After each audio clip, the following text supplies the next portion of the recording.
Hai semua, assalamualaikum. Balik lagi ya di channel aku, Mama Aurin, seorang ibu rumah tangga yang hidup di desa dan mempunyai 3 orang anak yang hobinya bersih-bersih rumah. Karena kebanyakan teman-teman. Mudah-mudahan dalam kondisi tetap yang sehat dan semangat ya, dan dalam lindungan Allah Subhanahu wa taala. Amin. Buat teman-teman, terima kasih ya yang udah like, komen, dan subscribe. Mudah-mudahan kebaikan teman-teman dibalas oleh Allah Subhanahu wa taala dan diberi kesehatan dan kelancaran rezeki. Amin. Oh ya teman-teman, tekan tombol loncengnya ya supaya nggak ketinggalan video dari aku, Mama Aurin. Kali ini aku akan share ya teman-teman, tips mengelola keuangan rumah tangga. Ini aku bercerita sambil bersih-bersih ya. Supaya teman-teman nggak bosen lihat aku yang bersih-bersih mulu ya teman-teman. Mengelola keuangan rumah tangga yang efektif melibatkan pencatatan pendapatan pengeluaran secara rutin, menetapkan anggaran terutama metode 50-30-20, membedakan kebutuhan dan keinginan ya, serta memprioritaskan dana darurat dan investasi, evaluasi bulanan, pelunasan hutang, dan keterlibatan seluruh anggota keluarga ya, kunci mencapai stabilitas finansial dan menghindari perilaku boros. Yuk kita simak cara mengelola keuangan rumah tangga. Yang pertama, perencanaan dan penganggaran, budgeting ya teman-teman.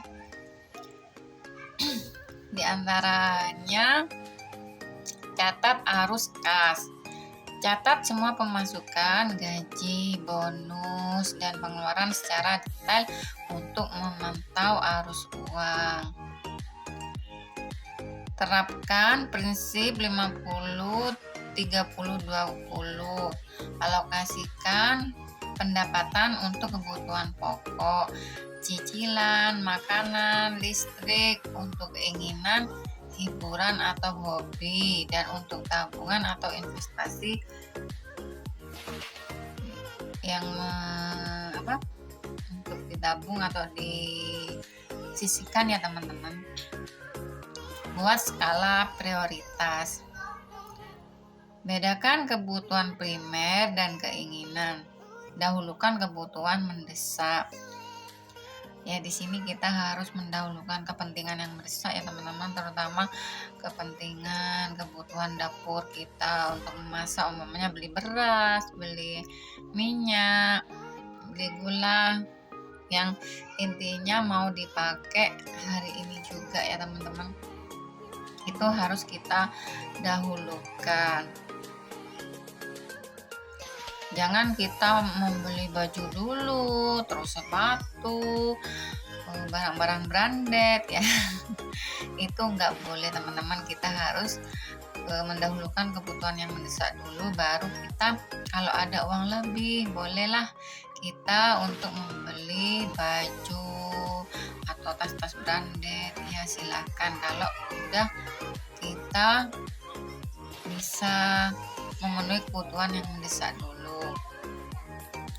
Yang kedua, tabungan dan perlindungan. Dana darurat, siapkan dana darurat 10-30% ya teman-teman dari penghasilan kita untuk situs tak terduga. Pisahkan dari rekening harian. Ya, di sini kita harus menyiapkan dana ya teman-teman untuk persiapan umpamanya yang nggak terduga, atau mamanya kita kita yang nggak ingin, umpamanya kita naik sepeda terus jatuh gitu. Itu kita kan perlu dana ya untuk membiayai untuk berobat gitu, ataupun kita mendadak sakit itu kan perlu biaya. Jadi kita harus siapkan dana darurat juga. Investasi. Sisihkan dana untuk investasi jangka panjang seperti pendidikan anak sebelum uang terpakai untuk pos lain. Ya, di sini kita harus sisihkan dana ya untuk investasi jangka panjang. Yaitu kita jika mempunyai investasi kita itu enak teman-teman. Umpamanya kita butuh uang, kita udah mempunyai investasi, karena itu kita harus mengelolanya dan kita mendapatkan uang. Tuh. Yang selanjutnya asuransi. Miliki asuransi kesehatan atau jiwa untuk proteksi aset keuangan keluarga. Ini kita harus mempunyai asuransi ya teman-teman. Asuransi ya itu kita menyisihkan uang kita, kalau gajian kita kayak menabung juga ya, ini kita bayar berapa gitu, nanti total kalau udah dapat 1 tahun itu kita jumlah hasilnya juga banyak juga ya untuk untuk kesehatan kita. Itu diwujudkan dengan memproteksi aset keuangan keluarga. Yang ketiga, pengendalian dan evaluasi.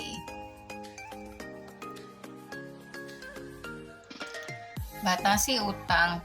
Pastikan rasio utang tidak melebihi 30% dari total penghasilan. Umpamanya kita punya utang ya teman, boleh punya utang tapi harus kita batasi ya, utang itu jangan berlebihan gitu, ambil banyak gitu, jangan utang lebih. Batas pemasukan keuangan kita itu jangan terlalu banyak utangnya ya, itu harus lebih kecil dari pemasukan uang kita. Hindari bocor halus. Kurangi makan di luar, belanja impulsif, dan kelola langganan digital yang tidak perlu. Kurangi makan di luar ya, seperti jajan, terus makan-makan bakso, ngopi, nongkrong di kafe-kafe gitu ya teman-teman. Itu kalau bisa itu jangan, kita ya boleh lah sekali-sekali, tapi jangan sering-sering ya, nggak apa-apa. Kalau buat aku sih nggak apa-apa sekali-sekali ya, tapi jangan terlalu sering. Itu kurangi makan di luar.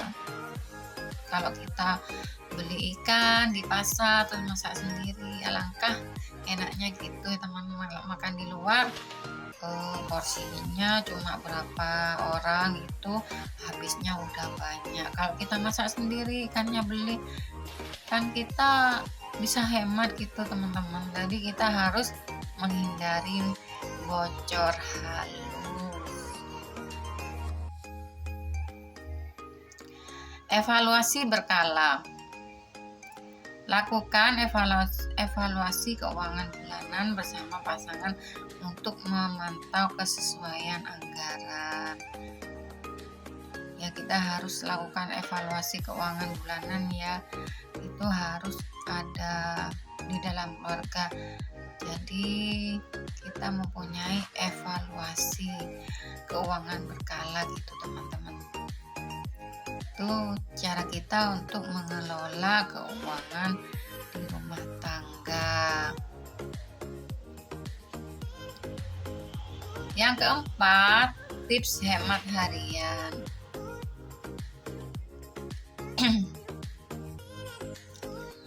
Tips hemat harian. Yang pertama, masak sendiri. Mengurangi biaya pesan makan online. Sekarang udah banyak ya teman-teman, orang-orang atau anak-anak, pegawai-pegawai, anak-anak sekolah itu biaya pada pengeluaran pada banyak dengan pesan makan online. Ya, kita pesan aja, nanti kita dianterin, kita tinggal makan, itu kita tinggal menikmati ya. Itu alangkah baiknya ya teman-teman, itu masak sendiri. Kalau kita itu nggak repot, itu kita memasak sendiri lebih enak, lebih hemat. menghemat gitu.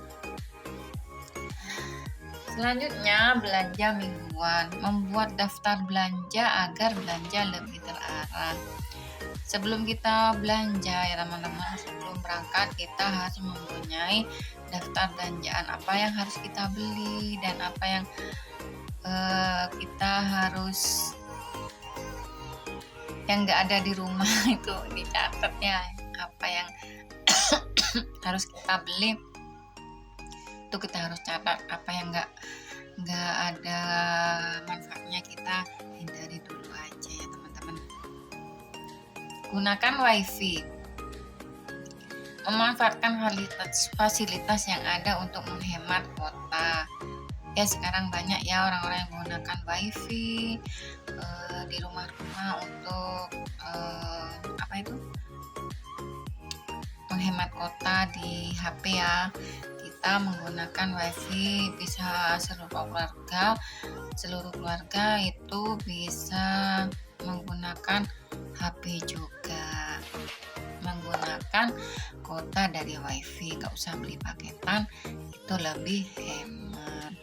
Itulah tips cara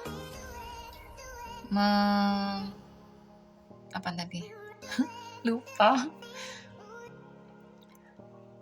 Sekian dulu ya video dari saya. Wabillahi taufiq wal hidayah. Wassalamualaikum warahmatullahi wabarakatuh. Itulah tips cara mengelola keuangan rumah tangga.